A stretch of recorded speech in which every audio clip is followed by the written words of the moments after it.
Alright everybody, this video is about the timing on the ATC 200 and what potential issues you can run into and the ones that I ran into. A little background about this motor. When I bought it, it didn't run, and it was 180 out at a time on the valve train, but the problem was the rotor for the ignition was saying that it was a top dead center. I thought that was strange, so what I did was I figured out by accident, really, that you can actually have the rotor upside down when it's installed.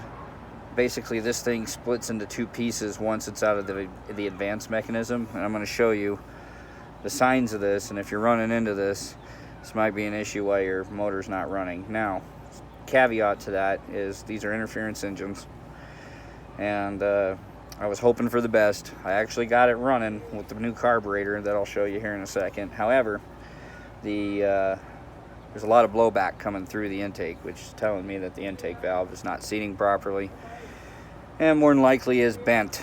Given that the motor was so out of time, I don't find that beyond the realm of possibility. So thankfully, the valves on these engines are remarkably cheap.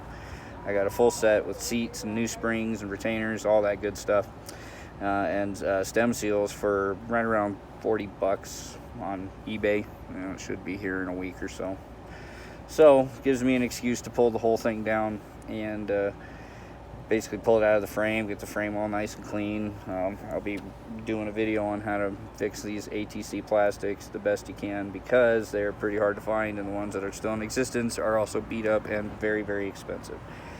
So I'll show you how to do a little plastic welding, and then we're going to be wrapping these plastics with a vinyl wrap, just kind of keep that factory look and give them a little bit more reinforcement and a little more protection, because they are, what, 30, well, almost 40 years old now.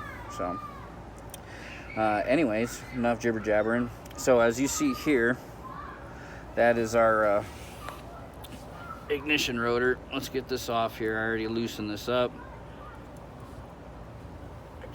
I'll loosen the spring. Set this aside in my little tool tray here. Now, this is how this happens. A lot of guys will think they need to somehow pull this out, and you can. See how you can just wiggle it right out of there? Now watch. Check this out. You can actually flip this upside down, and the notch is on both sides. So you can go back here, reinstall it. Uh-oh. Now your ignition's 180 out.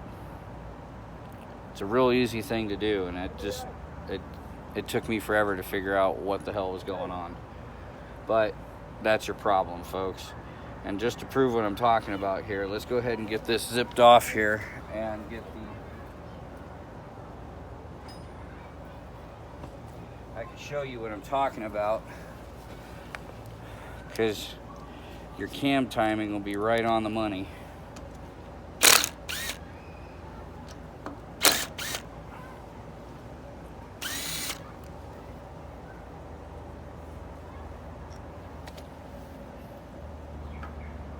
Okay,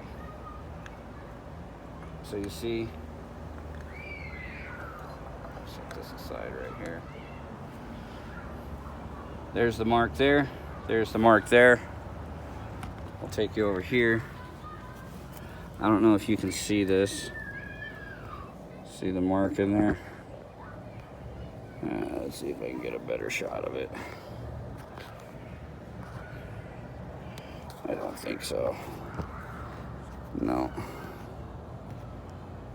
Well, trust me, it's on top dead center.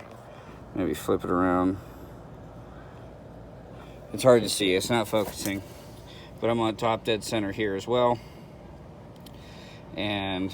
But watch when I put the distributor back on in its proper orientation.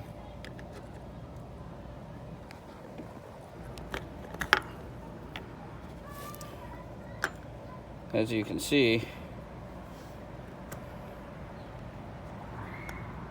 the rotor is 180 out. So double check that. And I'll show you what I'm talking about, how to fix it. Get a little close up on it. All you do is twist back and forth, walk it out. Okay. Index it 180 degrees where it should be. Wiggle it back and forth. Oh, sometimes that can happen too. The whole mechanism can slide off. So you want to reseat it. There we go.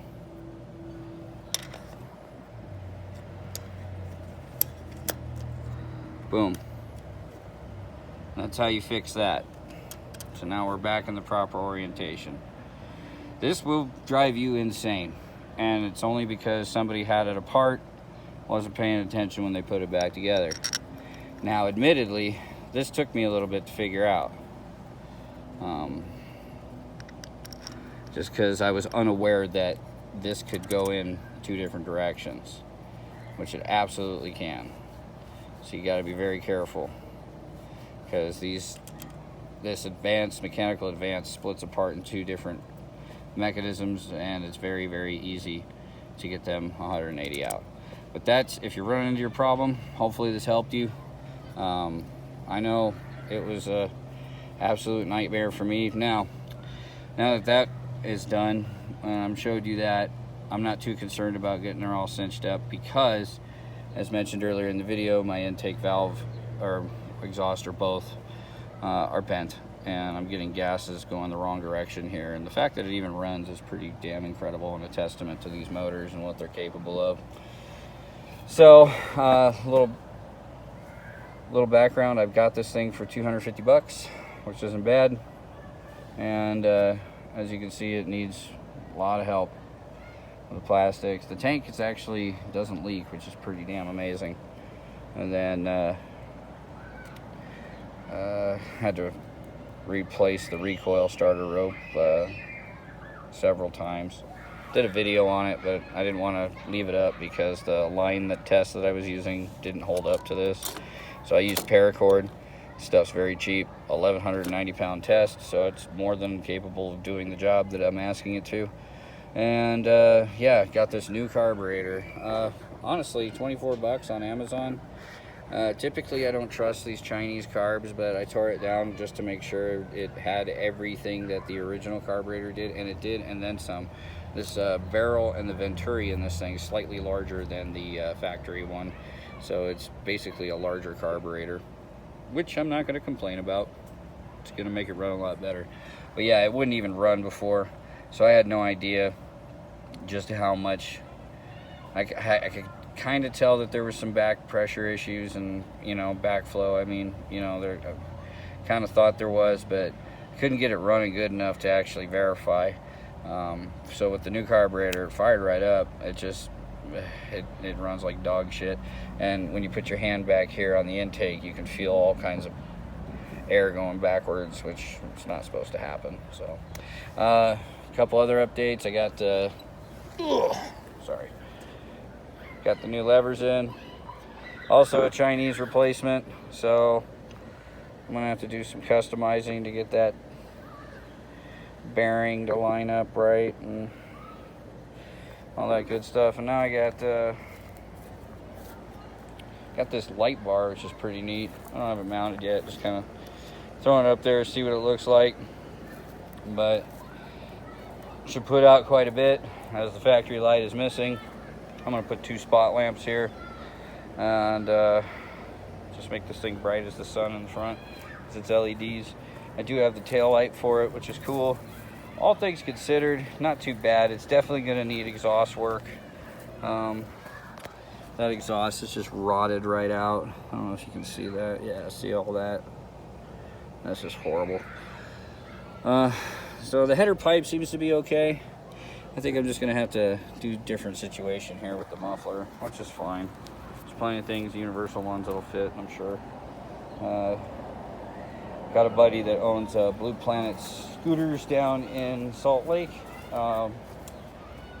His name's Travis. Tell him Colin sent you down there, and he might hook you up with a little bit of a discount. no guarantees. But yeah, Blue Planet Scooters, Salt Lake, and he has all kinds of cool little knickknacks for doing custom stuff, especially with scooters, because this would be like the perfect exhaust system, you know, for the 4-stroke scooters. He's got all kinds of aftermarket stuff that might fabric to this pretty nicely. So we'll look into that. But while this thing's apart, I'm gonna go ahead and touch everything up, get everything rebuilt, redone. We're gonna be obviously tearing down the top end of this engine to see just how fucked it really is. I never trust a motor until I've got it apart. I actually looked with my own 2 eyes at what's wrong with it, and that's pretty much it. So yeah, give me a thumbs up if you liked the video, if it helped you. Go ahead and comment below if you got any questions, and just have a great day, folks, and thank you for watching. Give me a sub, give me a like, give me a share. See ya.